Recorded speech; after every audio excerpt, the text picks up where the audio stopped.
अभी आप और हम सभी सुनेंगे श्रमण संघ की आन बान शान हमारे युवाचार्य भगवान पूज्य श्री महेंद्र श्री जी महाराज साहब के मुखारविंद से कर्नाटक कच्छ के श्री पूज्य श्री गणेश लाल जी महाराज साहब के गुणानुवाद युवाचार्य भगवान।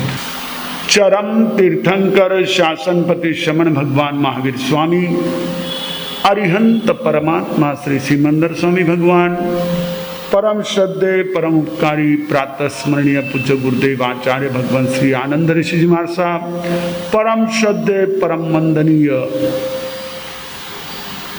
घोर तपस्वी राज कर्नाटक गज के श्री पूज्य श्री गणेश लाल जी महाराज साहब, वर्तमान आचार्य सम्राट आत्मज्ञानी सदगुरुदेव परम श्रद्धेय परम वंदनीय डॉक्टर श्री शिव मुनि जी महाराज साहब आदि समस्त ऊर्जा पुरुषों महापुरुषों पूज्यवरों के पावन स्मरण चरण को वंदन नमन। यहाँ विराजे स्नेही सहयोगी संत वृंद, धर्म प्रेमी बंधुओं माता बहनों, जिनके वचन, जिनके सिद्धांत, जिनकी साधना, जिनके संदेश हमारे भीतर रही हुई उस चित्त शक्ति का जागरण करने वाले हैं, ऐसे परमपिता परमात्मा तीर्थंकर प्रभु की देशना जिनवाणी के प्रति आप सभी के भीतर में रही आस्था का हार्दिक अभिनंदन।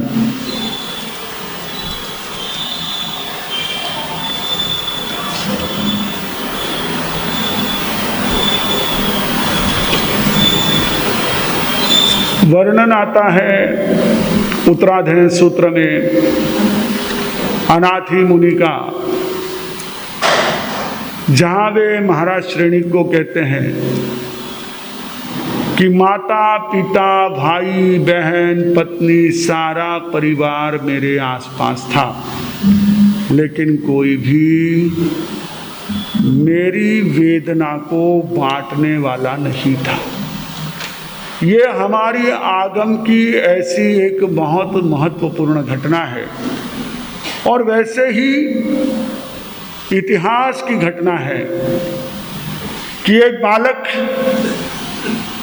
जिसका जन्म कार्तिक सुदी छठ को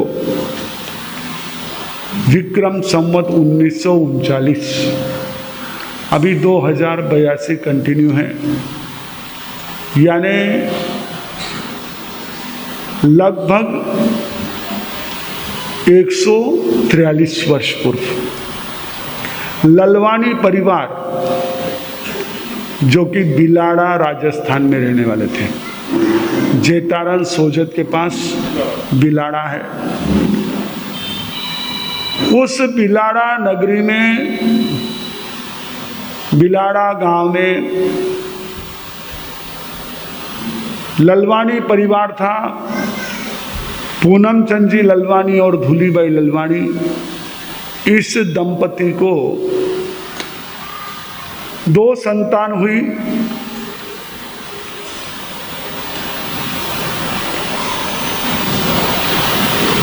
छोटे भाई थे शोभाचंद और बड़े भाई थे जिनकी चर्चा हम आज कर रहे हैं, हमारे वंदनीय श्रद्धेय पूज्य श्री गणेश लाल जी महाराज साहब। तो पिता के और माता के दोनों के अचानक ही 6 महीने के अंतराल में काल धर्म पाने की बात, उस समय में 16 वर्ष की उम्र, यानी समझ की दृष्टि से बहुत बड़ी उम्र नहीं कही जाती थी। हालांकि शादी ब्याह हो जाते थे और दुकान की जिम्मेदारियां सौंप दी जाती थी, पर जो एक मैच्योरिटी चाहिए वो 16 वर्ष की उम्र में इतनी नहीं होती थी। अब तो 2.5 साल के बच्चे इतने मैच्योर हो गए कि उसके आगे आपकी हमारी बुद्धि भी काम नहीं करती। ऐसी 16 साल की उस कच्ची उम्र में, छोटी उम्र में माता पिता का दोनों का साया उठ गया। दोनों भाई, छोटे भाई शोभाचंद और गणेश लाल थे। तो लोग उनको गांव वालों ने, परिवार वालों ने, ननिहाल वालों ने काफ़ी आग्रह किया कि तुम हमारे साथ आ जाओ, हमारे साथ यहाँ पर व्यवसाय में आ जाओ, हमारे साथ रह जाओ।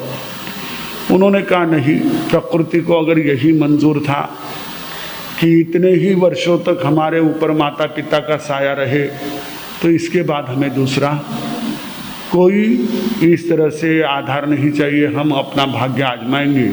और ऐसा कहकर वो बिलाड़ा मारवाड़ से निकले और सीधे महाराष्ट्र में आए। महाराष्ट्र में मनमाड़ में भी ललवाणी परिवार था, वो परिचित थे। उस समय में मारवाड़ में आना जाना कुछ परिवारों का था, उसमें से ललवाणी परिवार का भी था। गए परिवार वालों के वहाँ, एक ने कहा, वहाँ पर एक संपन्न परिवार था, उन्होंने उनको आमंत्रण दिया कि तुम दत्तक बन जाओ। उनको पति पत्नी को संतान नहीं थी और वो बहुत संपन्न थे। उन्होंने कहा नहीं, मैं दोबारा बाप नहीं बनाऊंगा। बहुत तेजस्वी थे, शुरू से थे। ऐसा नहीं है कि हमारे श्रद्धेय कर्नाटक गजकेसरी जी महाराज दीक्षा के बाद ही प्रखर बने। उनके विचार, उनकी सोच बहुत प्रखर थी और स्पष्ट थी एकदम। उन्होंने कहा नहीं, मैं दूसरे किसी का संतान नहीं बनूंगा, मेरे पिता का ही नाम रहेगा। फिर उन्होंने कहा भाई ठीक है, अब नहीं तो अपने आजीविका चलाने के लिए नौकरी करते थे बेलापुर में, एक अपने जैन परिवार के वहाँ मुनीम के रूप में काम करते थे, हिसाब किताब रखते थे। जैसे अकाउंटेंट होते आज आपके, वैसे मुनीम के रूप में काम करते थे। एक दिन सेठ जी ने कोई उनको गलत एंट्री करने के लिए कह दिया। उन्होंने कहा नहीं, ये गलत एंट्री मैं करूँगा नहीं, क्योंकि ये इसमें है नहीं, आया नहीं गया नहीं, फिर भी मैं लिख नहीं सकता हूँ।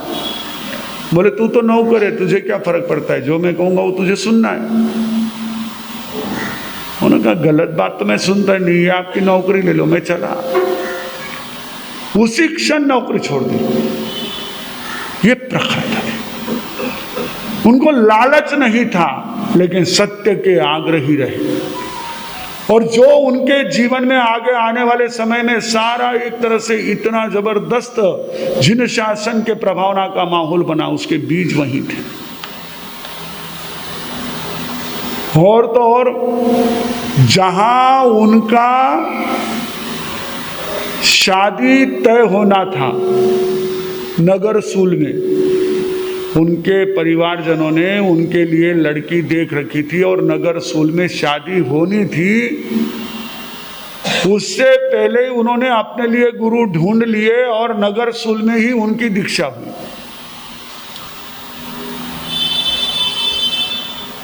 ऐसे ही थोड़ी महापुरुष होते हैं। उनके जीवन में वास्तव में ऐसे कई प्रसंग घटित होते हैं, उनके जीवन में ऐसी कई घटनाएं घटित होती है जो धीरे धीरे धीरे उनको ऊंचाई की ओर लेके जाते। स्थितियां दोनों होती है। एक ध्यान रखना, आपने कभी अगर माउंट ये किया हो, ट्रैकिंग किया हो, या इवन सीढ़ियों से भी आप जैसे जाओ, तो दोनों संभावना है। बच्चों आपस में बोलो मत, बात ऊपर कर सकते हो आप जाकर के। तो ये सीढ़ियाँ, इससे ऊपर भी जाया जाता है। वैसे हम तो कहते हैं सीढ़ियाँ ऊपर जाने के लिए होती, लेकिन हम अगर अभी आए हैं तो कैसे आए हैं? सीढ़ियों से आए। आप उससे चढ़ भी सकते हो, उतर भी सकते हो, आप आगे भी बढ़ सकते हो, पीछे भी हट सकते हो। महापुरुष वो होते हैं, कितनी भी प्रतिकूल परिस्थिति आए वो उसको पार करके आगे निकल जाते, बैक नहीं आते। ये उनकी क्वालिटी होती है। तो उनकी दीक्षा हुई। दीक्षा के समय में उन्होंने अपने गुरुदेव के समक्ष नियम कर लिया, संकल्प कर लिया, गुरुदेव मैं आजीवन उपवास का एकांतर करूंगा। आपको कई बार प्रश्न होता है वर्षित अब 1 साल करना या 2 साल करना, आधा होता या पूरा होता है, क्योंकि आपको कहीं ना कहीं रुकना है। उन्होंने तो जीवन पर्यंत के लिए उपवास का एकांतर नियम कर लिया और उस उपवास पारने में अपनी संयमचर्या के साथ आगे बढ़ते रहे। उन्होंने देखा हमारे जिन शासन की साधना में, हमारे स्वाध्याय और तप में इतना प्रचंड सामर्थ्य है, फिर भी हमारे लोगों में इतनी ज्यादा एक तरह से गलत धारणाएं बैठी हुई है कि जिसके कारण उन्होंने न जाने कितना मिथ्यात्व अपने दिमाग में और घर में बसा लिया है। उनके पास कोई मंत्र तंत्र चमत्कार नहीं थे, क्योंकि अनेकों बार हमारा उनके परिवार के जो संत सती जी है, बुजुर्ग हमारे महाराष्ट्र से यानी प्रवर्तनी प्रभाकर जी महाराज साहब से लेकर के अभी भी वर्तमान में जो संत सती जी, उनके साथ रहना हुआ। उनके पास कोई ये सारी चीजें नहीं थी, लेकिन उनको पता था कि साधना में ताकत कितनी है। जो उनके स्वाध्याय में जाकर बैठता 100% उसकी समस्या का समाधान आ जाता, कोई तकलीफ है तो निकल जाती। उन्होंने जो कहा वो तपस्या कर ली, कैसी भी बीमारी हो, यानी अब वो पेशेंट नहीं रहा है, अब वो गॉन केस हो गई है। ऐसी केसेस भी प्रत्यक्ष उन्होंने हमको बताया। चेन्नई की एक माता जी थे, अभी वो नहीं रहे, पिछले 3-4 साल पहले शांत हुए। उन्होंने हमको, जब हम आचार्य श्री के साथ इंदौर में थे, तब बताया, महाराज साहब मेरे परिवार वालों ने समझ लिया था कि अब ये जिंदा बचेगी नहीं। उस समय उनको किसी ने कहा कि इसे एक बार गणेश लाल जी महाराज साहब के दर्शन करा दो। अब वो रहने वाले राजस्थान के, वो बोले वो है कहाँ? बोले महाराष्ट्र में है। उस समय शायद नांदेड़ या कहीं विराज रहे थे। तो वहां से उनके परिवार वाले खोजते खोजते पहुंचे, दर्शन किए, और जहां उनका स्वाध्याय चल रहा था वहां उनको लेकर गए, वहां उनको रखा, 2-3 दिन के लिए रहे। जब हमको मिले तब भी एकदम पूर्णतः स्वस्थ, ऐसी वो माता जी। ऐसे सैकड़ों, कुछ नहीं करते थे, कोई दूसरी चीजें नहीं। और हमारे लोगों के दिमाग में तो इतना भरा हुआ था, अरे बाप रे पूछो मत। आज भी चतुर्थी को लेकर के हमारे लोगों में इतना क्रेज है कि वो पर्यूषण में भी बाकी दिनों में रात्रि भोजन त्याग कर सकते, चातुर्मास में 4 महीने ब्यालू रख सकते, पर चतुर्थी की छूट रखेंगे। कौन इनको समझाएगा? ये स्वयं तपस्वी राज ने अनुभव किया अपने साधना से कि हमारे जैन सिद्धांतों की स्वाध्याय में और हमारी जैन साधना में कितनी ताकत है। और हमारा ये प्रभु महावीर को मानने वाला हमारा ये अनुयायी वर्ग इस प्रकार की धारणाओं में पड़ा हुआ है कि नहीं, इधर जा रहे उधर जा रहे, कोई यह माथा टेक रहा, कोई वहां माथा टेक रहा है।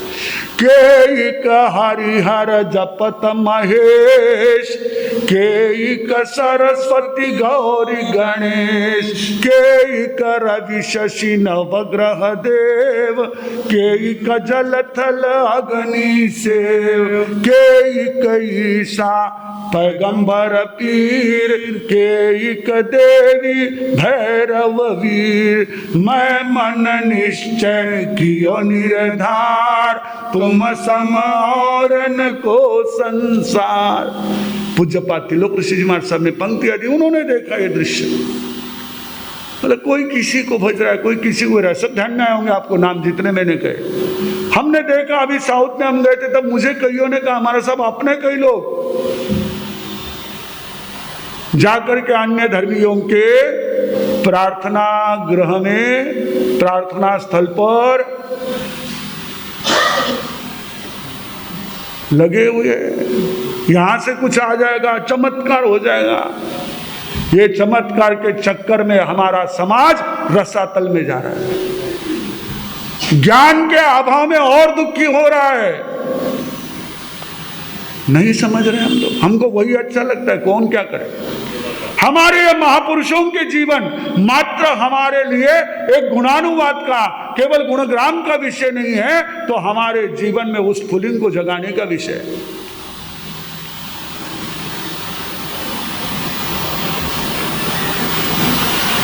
जब हमारे देश के प्रथम महान वैज्ञानिक, उन्होंने,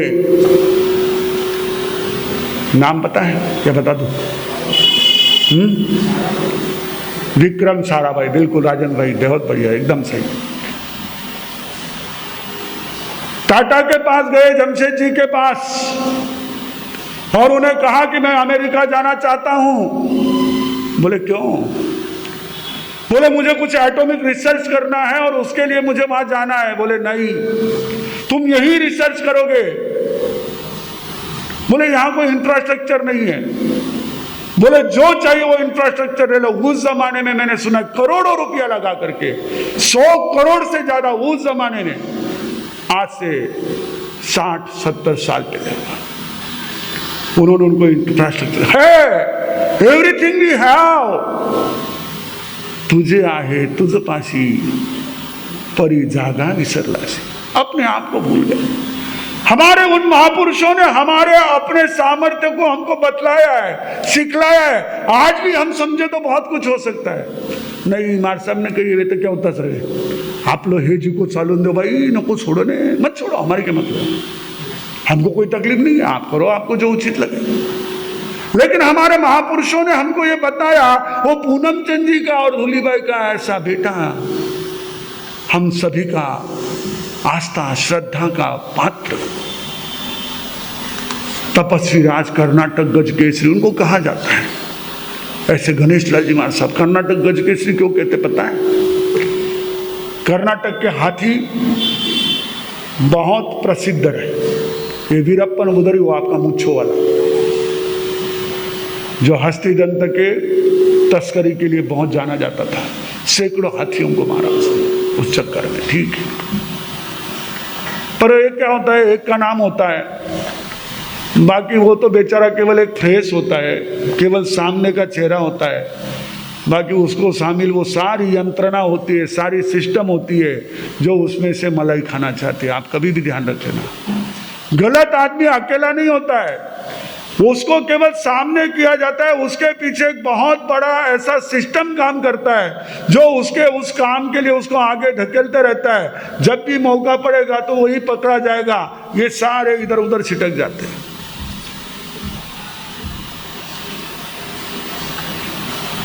तो हाथियों के लिए कर्नाटक फेमस था, और हाथी को इस संसार में कोई प्राणी यदि परास्त कर सकता है तो कहा जाता है वो केवल सिंह ही होता है। क्योंकि हाथी का वजन और हाथी की ताकत और उसके सूंड में रही हुई ताकत, उसका कोई मुकाबला नहीं कर सकता है। उसके शरीर का वजन है, पांव के नीचे आ जाए तो वो कटहल जैसे भी टूट जाते हैं। इंसान की बात क्या है, खोपड़ी की बात क्या है, पशु की किसी की बात क्या है, कोई उसके पांव के नीचे आ जाए। और अगर सूंड में लपेट के एक बार अगर वो किसी को भी फेंकना चाहे तो कितना भी शक्तिशाली, कितना भी वजनदार कोई भी प्राणी हो, उसे आराम से फेंक सकता है। आपने देखा है चित्रों में कि हाथी ऐसे बड़े बड़े लकड़ी के ये ऐसे गट्ठर लेकर के आते थे, ऐसी मोटी मोटी लकड़ियां शीशम की, सैकड़ों किलो की, वो अपने सूंड से उठाते थे, इतनी पावरफुल। उस हाथी पर आक्रमण करके उसे फाड़ने की क्षमता केवल सिंह में होती। कर्नाटक क्षेत्र ऐसा ही था। अब बहुत जने पहुंच गए। अब कोई कहता हमने खोल दिया, कोई कहता हमने बांध दिया, कोई कहता हमने उनको सीधा दिया, हमने सुगार दिया।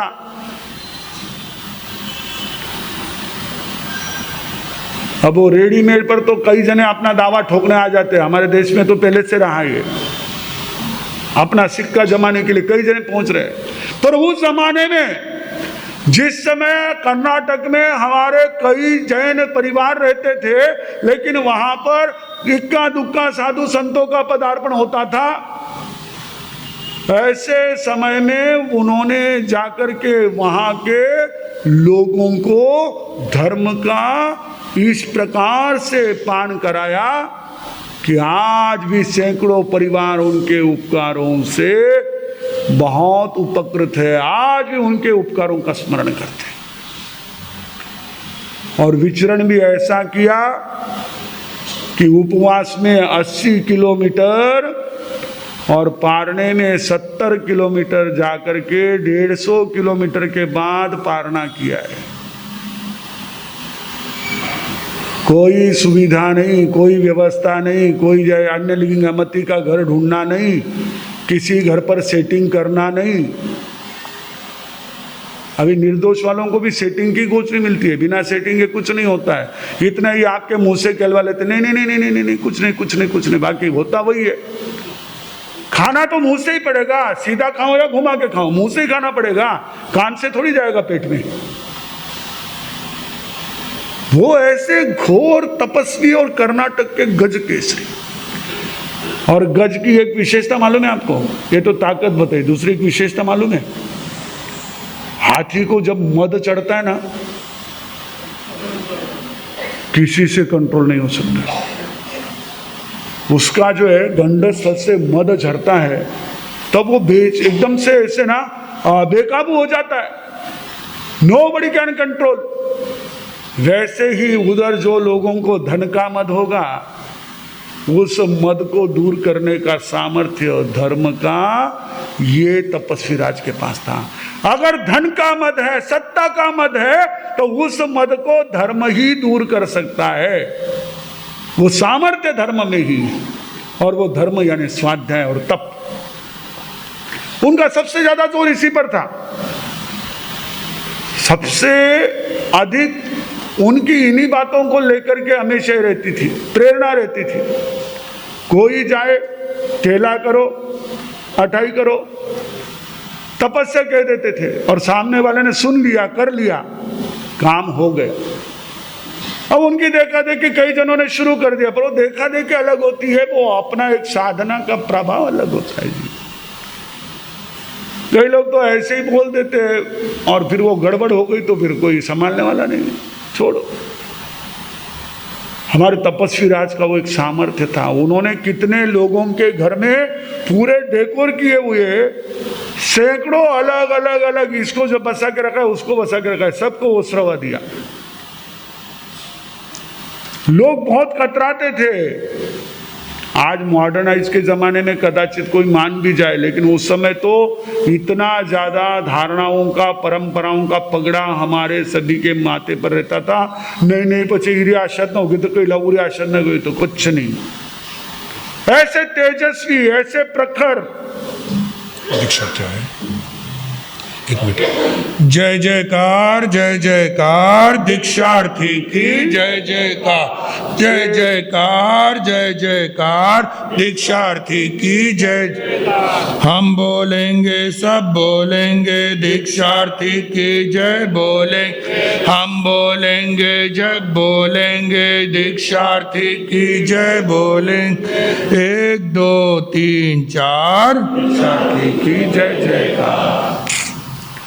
भाग्यशाली है पनवेल संघ कि आज इस मुमुक्षु की अनुमोदना का, और हमारे मन में भी प्रसन्नता कि हमारे परिवार में एक और वृद्धि होने जा रही है। हमारे अत्यंत स्नेही और आत्मीयता रखने वाले ऐसे समादरणीय दक्षिण सम्राट के नाम से जिनको जाना जाता है, ऐसे तपस्वी राज नरेश मुनि जी महाराज साहब और उनके साथी, युवा साथी शालीभद्र मुनि जी महाराज साहब, इनके उनके सानिध्य में, जिसकी आने वाले समय में भागवती दीक्षा संपन्न हो रही है, ऐसे हमारे मुमुक्षु बंधु उपस्थित है। लवेश भाई, खूब खूब उनके लिए हमारी हार्दिक ऐसी मंगल कामना और उनका स्वागत इस आनंद दरबार में, धर्म सभा में। और देखो संयोग ऐसा है कि एक वो थे कर्नाटक गज के श्री तपस्वी गणेश लाल जी महाराज साहब, जिन्होंने कर्नाटक में विचरण करके वहाँ की जनता को सत्य से परिचित कराया। और आज भी हमारे नरेश मुनि जी महाराज अपने आप में ऐसी एक विशेष साधना और एक प्रेरणा लिए हुए, ये भी महात्मा हमारे, आपको बताऊं, चलो संयोग से ऐसे विषय निकला तो बताऊं आपको, इनका बाईपास हुआ ना कि एंजियोप्लास्टी हुई। एंजियोप्लास्टी के बाद में डॉक्टर क्या कहते हैं, आराम करो नहीं तो कम से कम विहार करो। ये एंजियोप्लास्टी के पहले 40-40 किलोमीटर विहार करते थे प्रतिदिन का। एंजियोप्लास्टी के बाद में 35-35 किलोमीटर, 40-40 किलोमीटर विहार करके दक्षिण में बेंगलोर में दीक्षा थी, उस दीक्षा में पहुंचे। आज भी इतने होने के बावजूद उस समय में भी अपना वर्षी तप नहीं छोड़ा, आज भी वर्षी तप उनका कंटिन्यू चालू है। उनकी प्रेरणा से सैकड़ों भाई बहनों के वर्षी तप चल रहे हैं। जहाँ जहाँ चतुर्मास करते हैं, तपस्या के ऐसे ठाट लगाते हैं। हम लोग बल्लारी में साथ में थे, वर्षी तप के पारण थे, उनके सानिध्य में तो प्रवर्तक कुंदनेश्वर साहब, हमें भी उन्होंने कहा कि आप भी पधारो। उस अवसर पर तो हम गए थे। तो वहाँ एक बहन हमको मिली, उसने कहा कि महाराज साहब मुझे बहुत सालों से मन में था वर्षी तप करना है, लेकिन हो नहीं रहा था। तो मैंने तपस्वी राज से कहा, नरेश मुनि जी महाराज से, कि मुझे वर्षी तप करना है। बोले कर ले, हो जाएगा। और बोले आज मैं पारने के लिए आया हूँ, मेरा वर्षी तप एकदम आनंद से हो गया, एक भी उपवास में कोई तकलीफ नहीं आई। और ऐसा केवल वर्षी तप नहीं, किसी को हटाई मास कमन, ये भी प्रेरणा देते हैं। और ऐसे हमारे तपस्वी राज के सानिध्य में, नरेश मुनि जी महाराज साहब के पास में हमारे ये मुमुक्षु भाई दीक्षा ले रहे। बात हम कह रहे थे कर्नाटक गज के श्री घोर तपस्वी गणेश लाल जी महाराज साहब की, जिन्होंने सम्यक की प्रेरणा दी। आज भी संगीत देते हैं लोग, लेकिन संगीत के नाम पर न जाने क्या क्या दे रहे। जैसे वो तमिलनाडु की कंपनी के बारे में पेपर में आया था कि खांसी की दवा के नाम पर कई केमिकल पेट में जा रहे हैं, जिनके कारण कईयों के जीवन का भी उसमें अंत आ गया। कई बच्चों को ऐसी परेशानियां झेलनी पड़ी। ऐसे ही कई लोग हैं, यह संगीत के नाम पर ऐसी चीजें दे रहे लोगों को कि उनके जीवन में रहा हुआ, उनके परिवार में रहा हुआ आनंद खत्म हो रहा है। लोग समझ ही नहीं रहे। नहीं घना चौका, अरे घना चौका क्या करो, कंपनी का नाम लिखा हुआ है, लेकिन कंटेंट जानकारी जानता है। जब तक आंखें खुली तब तक तो, आंख खुली तब देखा हमने, आंख खुली तब देखा हमने, खेत मेरे तहीरे तक चिड़िया चुग गई, सारा खेत के चिड़िया चुग गई, सारा खेत। बाद में लोग नहीं मार सा माने नहीं मालूम, तो तुम कहा कितने जाने को भाई, करने को किसने कहा। तपस्वी राज ने आपको इतना एक तरह से सत्य का स्वरूप समझाया हुआ है कि हम मन से परमात्मा के अलावा अन्य किसी को भी अपने देव रूप में न माने। गुरु वो जो पंच महाव्रतधारी भगवान के आज्ञा में विचरण करने वाले संत सती जी। अभी वापिस गड़बड़ भाई, हम ही पंच महाव्रतधारी है, बाकी सब तो बाकी चीजों का उपयोग करते। पहला महाव्रत गया, फिर भी अपने को साधु कहते, दूसरा महाव्रत गया, भगवान की आज्ञा गुरु की आज्ञा नहीं होने के बावजूद उपयोग करते, तीसरा महाव्रत पूरा गिना देते। इनका कोई महाव्रत ही नहीं बचा है, ये साधु ही नहीं है। और ये संगीत में देते हैं, ऐसी समझ देते हैं ये सारा जो है जहर है, जो हमारी आस्थाओं को नुकसान पहुंच रहा है, जो हमारी आस्थाओं को नष्ट कर रहा है। जैसे सांस रुक जाए तो जीवन नहीं बच सकता है, वैसे आस्था टूट जाए तो हमारा धर्म नहीं बच सकता है। कोई साधना नहीं। इसलिए सावधान। उन्होंने जो संगीत का स्वरूप बतलाया, वो स्वरूप ऐसा था कि कोई भी कुछ भी कर रहा है, उनको पता ही नहीं जैन धर्म क्या है, अपने उपवास क्या है, मालूम ही नहीं है। गुरुदेव तो जब गुरु धारणा करवाते थे, वो समय भी ऐसा था, आज से 40-50 साल पहले। मैंने कहा ना कि अब तो आप हम सब बहुत स्मार्ट जनरेशन में आ गए, हमारे आगे की पीढ़ी तो जैन जी है, तो वो तो बहुत स्मार्ट है। लेकिन उस समय गुरुदेव जब कहते थे गुरु धारणा में कि गुरु दक्षिणा में 5 उपवास 11 एकासन करना है, तो गुरुदेव पूछते थे उपवास कौन से उपवास, क्या खाते उपवास में। कोई भोले होते, कोई बच्चे होते कहते साबूदाने खिचड़ी खाते, हम भी वही करते थे। शनिवार का उपवास होता था तो साबूदाना खिचड़ी खाते थे। उपवास यानी खिचड़ी खाना, मांस खमन यानी खमन ढोकला खाना, सब। एक आसन यानी एक समय में खाना, बाकी समय में चाय पीना, फ्रूट खाना, यही सब चीजें हुआ करती थी।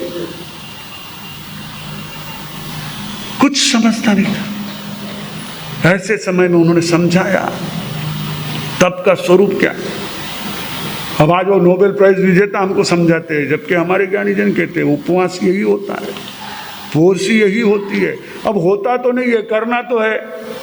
फिर हम उसमें रास्ते ढूंढते हैं। रात 9 बजे पुरुषी बचकित्सा ले गई, 11 बजे 9 करशी बचकित्सा ले गई, पूरा पहले चाले ने सगळं चाले, पण ते क्यों करो इसको। हाँ कोई तकलीफ है, बीमारी है तो बात अलग है तो कुछ नहीं पण चाले ना भाई, 12 बजूच तो खावाला पचे उपवास पचकाला।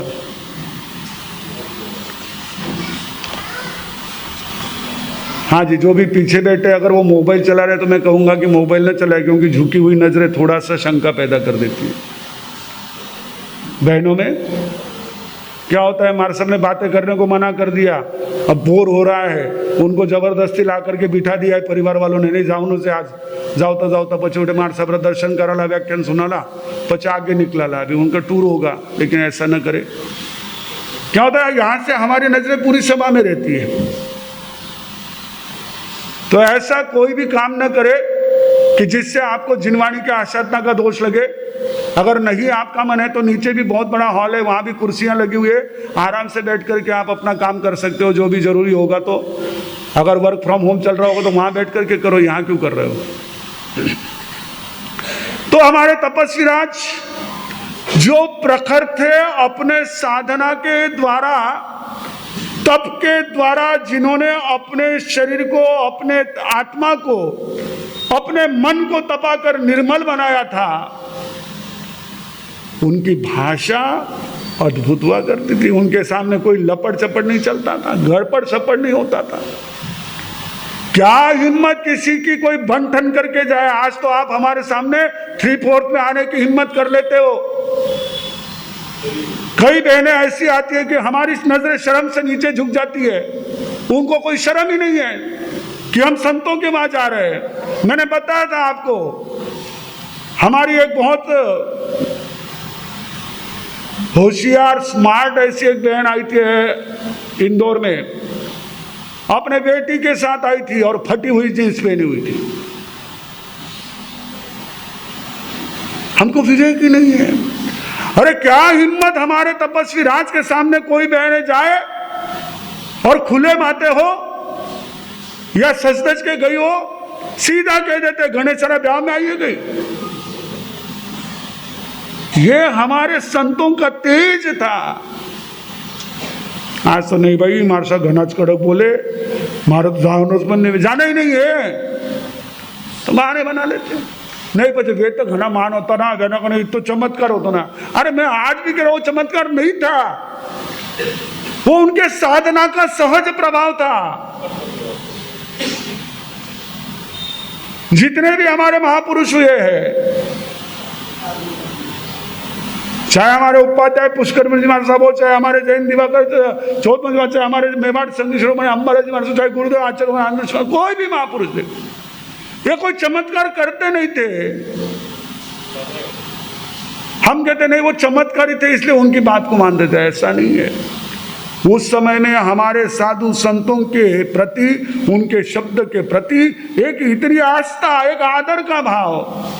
आज हम आधुनिकता के नाम पर न जाने कौन से रास्ते पर निकल गए, कुछ नहीं लगता।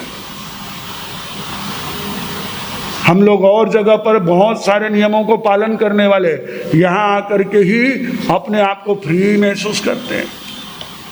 अरे याद करो, ऐसे ऐसे महापुरुष हमारे श्रमण संघ में हुए और आज उसी श्रमण संघ को शिथिलाचारी कह करके अन्य संप्रदाय वाले अपनी क्रिया को बताकर हमारे दिमाग को घुमा रहे। हमने प्रत्यक्ष देखा, हैदराबाद का एक परिवार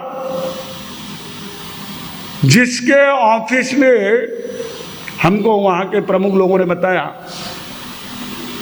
कि बहुत बड़ी फ्रेम लगी हुई थी, प्रतिमा लगी हुई थी, फोटो लगी हुई थी तपस्वी राज की। उसी परिवार का बेटा हमारे प्रवचन के लिए आया था, उसके ससुर ने बुलाया। इसलिए जैसे मैं कह रहा हूं ना, कई बार पकड़ के लाके बिठा देते हो आप प्रवचन को किसी के परिवार के सदस्यों को, तो उनका मन तो लगता नहीं, इधर उधर देखते रहते। अब वो ससुर ने बुलाया तो जमाई को जाना पड़ा। आए हैं, सामाई के वेश में हैं, सामाई भी किया होगा, हमसे नहीं बचकी।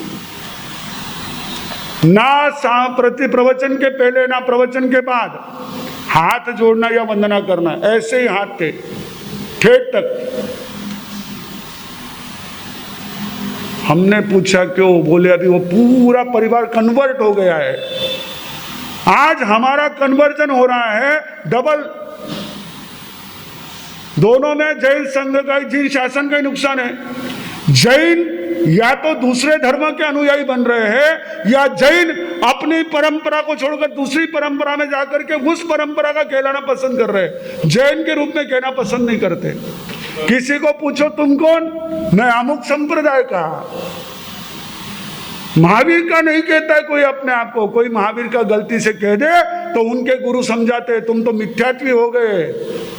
तुम्हारी पहचान जैसे पत्नी की गले में मंगल सूत्र से, वैसे तुम्हारी पहचान तुम्हारे संप्रदाय के नाम से होनी चाहिए। ये आज का त्योहार चल रहा है।